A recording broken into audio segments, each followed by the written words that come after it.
Welcome back, Irish fans, to Breaking Down Braves Boys podcast. Unfortunately, coming at you after another loss for Notre Dame. I don't think this one's quite as bad as some of the others. Indiana's a solid team, but fortunately, this kind of does send Notre Dame back to square one. After a big win against Kentucky, they kind of had to build on this to to really get things going, and they couldn't. Excuse my voice. Been sick, but Notre Dame had a shot to win this game and kind of threw it away. We'll get more in depth with the game in general, but overall, I don't think this is a horrible loss. The defense looked pretty solid. The intensity looked pretty good, but basically all that's been wrong with Notre Dame for the last year, 2 years, kind of showed today. That was unfortunate. They were in the game even with it, but just couldn't hit the big shot when they needed to, or couldn't capitalize on a run when they needed to really get to where they needed to be to win this game. Had a nice start, but had that all too predictable scoring drought. Really struggled to initiate offense against Indiana's athleticism. Couldn't really get any good looks going into the half. Didn't have any momentum. Had another big scoring drought out of the half, but went on a run that kind of seems like a blur to me. Made a few plays in transition. Dane Goodwin made a few nice shots. And then Cormac Ryan went to the rim and missed that layup over Xavier Johnson. That might have been a charge anyway. And I think it was Prentice Hubb who turned it over. And just like that, the game was out of Notre Dame's hands. And the game's still not over for me, but it's pretty much all but over with a minute left. Notre Dame did have that run, but like I said, some big turnovers and bad decisions allowed IU to pull ahead. That shouldn't happen with a veteran team, but it's still happening. I think the rotation management was a little poor late. Cormac Ryan was not very good today. Prentice Hubb was not very good today. Nobody was really great today. I'd say Paul Atkinson was probably their best player today. Numbers, I don't know, would agree with me with that. Would they? Paul Atkinson had 11 on 4 for 6 shooting. I thought Paul Atkinson was really good today. I thought he should have had more of an opportunity to show what he could do, but he didn't. And I think that was kind of the reason for a lot of Notre Dame struggles. Late in that first half, when Indiana went on that big run, Blake Wesley and Paul Atkinson got pulled, and I think that was a mistake. 2 fouls. I've never agreed with pulling guys with 2 fouls in the first half unless it's in the first 5 minutes of the game. I think it was a little silly to do that and then I don't think they put Atkinson in for the rest of the half, and then they put Blake in with on the last possession to try to tie it up. If your offense is that stagnant without those guys, you can't afford to pull them like that. Just tell them to play more cautious, be smart, or just put them on a matchup that they can afford to be on. Put Atkinson on a guy like Race Thompson, put Blake Wesley on Rob Finney, who can't really get downhill that well to make Blake work for a foul. I guess I'll go into each guy's. Let me see if I have any other big notes. I just think Paul Atkinson needs to be more involved. I think Bray made some somewhat crucial errors today. I thought he did a good job of getting it to Atkinson out of some timeouts, but overall, and I think the 2-3 was good at the end of the half to kind of slow Indiana down and slow the game down so that Notre Dame could kind of stay in it. But overall, I didn't think Bray was that great today. I thought the 2 foul thing was kind of stupid. And I thought Elijah Taylor should have got in there to guard Jackson Davis for a little bit. Even if you just give a few minutes, like when Atkinson had that foul, put Taylor in there to guard TJD for a minute. Just get some physicality down there. Make things difficult for him, and they didn't do that. I want to reiterate, though, I don't think this was a horrible loss for Notre Dame. This is going to happen. In terms of the landscape of their schedule, this isn't good. They now dropped to below 500, 2 games below 500 against high-level opponents, not a D2 team. But Indiana is – I think I'm higher than Indiana than the consensus, I'd say. I thought Notre Dame really could have beat them, though. The physicality down low wasn't all that impressive from them. Notre Dame really held their own. If they hit shots, they would have won this game. I feel like that's been the story for a lot of games this year.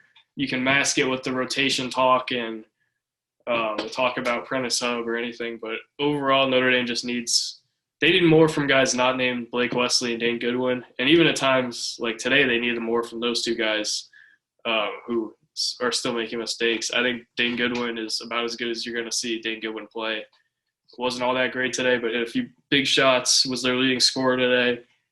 Blake wasn't far behind, but I guess I go into player by player. I thought Blake showed you a few times how great he can be, getting to the rim, going downhill, but also the turnovers and the inefficiency shows his age, and that's fine. Like, they shouldn't be relying on him to play like a senior, but they are, because their seniors aren't playing like seniors for the most part. I think Blake was solid today. Like, the inefficiencies and the freshman mistakes happen.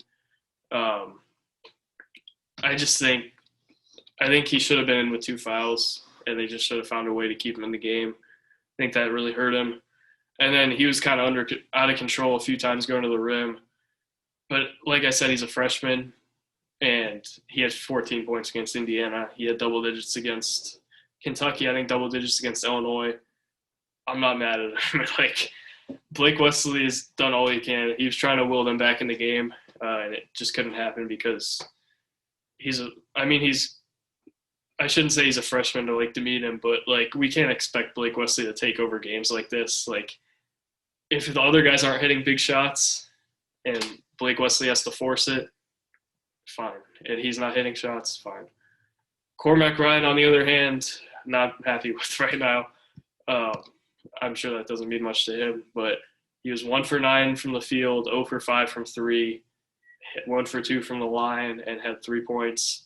Also had some big mistakes. That foul that looked like he was going to put the game out of hand actually helped Notre Dame to get back in it with the free throws and everything. But other than that, Cormac Ryan didn't do much. The thing about Cormac Ryan I've always liked is that he does the little things well. He plays solid defense. It's time for Cormac Ryan to start doing the big things. Like, this guy he's talented offensively. I don't know why he can't produce.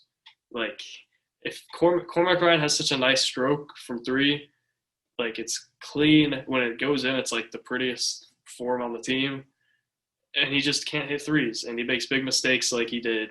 I wouldn't say he makes big mistakes, but he made a mistake late going at Xavier Johnson on the drive. And then I think there was one other play he made a mistake on. But they're going to need more from him. They're going to need him to do the big things, like I said, rather than just the little things. He has like I said in the preseason, he has the potential to be the best player on this team. He's just not. It still hasn't all come together for Cormac, and that's really frustrating. Especially with how much they need kind of a third guy behind Blake and Dane. It's really frustrating that Cormac Ryan hasn't been that guy consistently. We've seen what he can do early against Kentucky. Made some big plays down the stretch in that game, and then he comes out and does this. The consistency hasn't been there, and the full offensive package hasn't been there either. Dane Goodwin, I didn't think was that great today. 6 for 13, 1 for 4, 15 points. He was good. Really started to pick things up late in the game on that run. He was maybe one of the catalysts of that run, but I hesitate to say they're going to need more from Dane Goodwin, but he had some bad stretches in this game, and I think he's fine.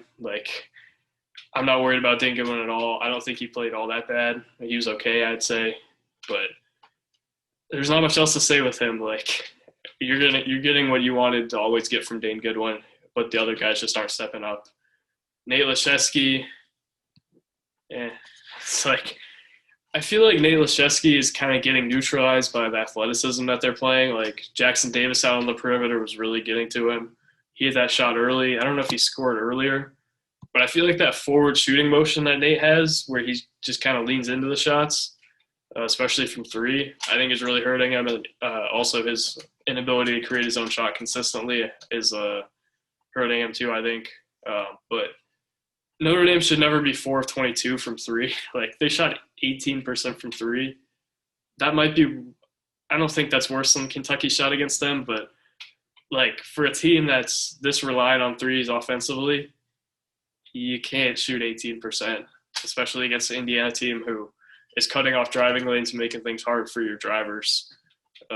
Just with their athleticism, you got to hit threes at a higher clip than they did, and you got to get better shots than you did today. And even when they did get big shots and chances to shift the momentum, they couldn't do it. Paul Atkinson, I want to get into. I think Paul Atkinson was actually their best player today. Wasn't the leading scorer, was actually the third leading scorer, but was efficient. Felt like whenever you gave him a touch, he did something with it. I thought he held his own down low better than we've seen from him in the past. I think that's a good sign. Like, I wasn't sure that he'd be able to hang much with like the ACC bigs, but I thought he did a good job today against Jackson Davis and against Race Thompson, Michael Durr, Jordan Geronimo. Even though they're better athletes than him and probably a little more physical, I thought he held his own. Looked better on the glass today. I think at times this year he's just got by on kind of his footwork and his craftiness. But today he was doing a nice job just being physical, putting his body into guys. And he didn't look outmatched down there, which is what I love to see from him.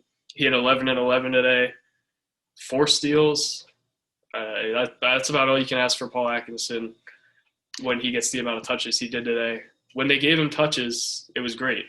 And not having him on the court in that first big drought for scoring was huge for Notre Dame. Like, they got to get him on the floor there and get him some looks down low, and they didn't do it. So moving on to Trey Wertz and the bench. Trey had that nice drive for the N1.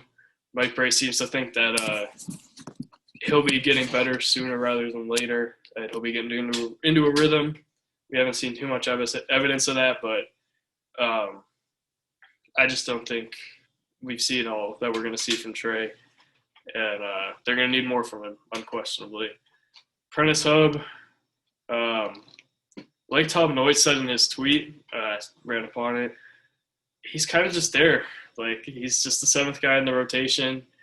You wouldn't think that this guy was a preseason All-ACC guy or heralded by the national media as one of the best point guards in the country in the preseason. Like I said last Saturday, I just think Notre Dame's better right now with more defense and athleticism on the floor. Hub hit that one shot and for some reason had the green light late in the game where he was on the floor for basically the rest of the game. Had the 2 turnovers. One of them I think was in a big spot. And so it wasn't very good all around today. 2 for 6. I think one of those was in garbage time. And they're going to need more from Hub. If not, they're going to have to find something else. Like, you can't just keep throwing him out there. You got to get Elijah Taylor minutes. You got to find a way that JR can get minutes. Something. Like, I don't really get playing Prentice Hub all those minutes at the end of the game when you could have had Trey Wertz out there who has been a lot more composed, was a lot more efficient today. But nope, they went with Hub, and I think that was a mistake. I think he got the green light after he hit that 1-3, which was a nice 3. I thought maybe that gets his confidence back, but I think you go with Wertz there. I think at the end of the game, the lineup should have been Blake, Trey, Dane, Nate, and Atkinson. I don't know why Hub and Cormac were on the floor there, and I've been a big supporter of Cormac Ryan. I love his potential, I love his ceiling and what he can do for you. But today he should not have been in the game late. Some big time mistakes from Hub and Cormac, guys who should be some of the best players on this team and aren't right now. They're going to need more from those guys, and hopefully these next 3 games against subpar opponents, Western Michigan, Texas A&M, Corpus Christi, and Pitt, who somehow beat St. John's today without Julian Champagny. I don't know how they beat them. But those are 3 winnable games, which is also why this was such a big game for Notre Dame, like that they probably kind of needed to win. You could have gone into New Year's against Duke and UNC on a 5-game win streak. I don't think they would have beat Duke regardless of if they had all the momentum in the world going into it. Duke is a really good team, maybe the number 1 team in the country, but yeah, going in there and UNC with a 5-game win streak is huge, and then you're not under 500 after you play them. So college basketball is crazy. ACC isn't very good. Notre Dame can get on a run here, but today would have been a huge catalyst for them. But now kind of back to square one for Notre Dame, and they're going to need these next 3 easy wins just to bolster their record and get something on their resume against a D1 opponent other than Kentucky. So thank you guys for watching. I'll be back with a post-game show on Monday. Hopefully my voice sounds a little better then, but thank you guys for watching. Be sure to subscribe if you enjoy. We want to make this the place for Notre Dame post-game shows. And thank you guys for watching. Go Irish. And I will see you guys on Monday night.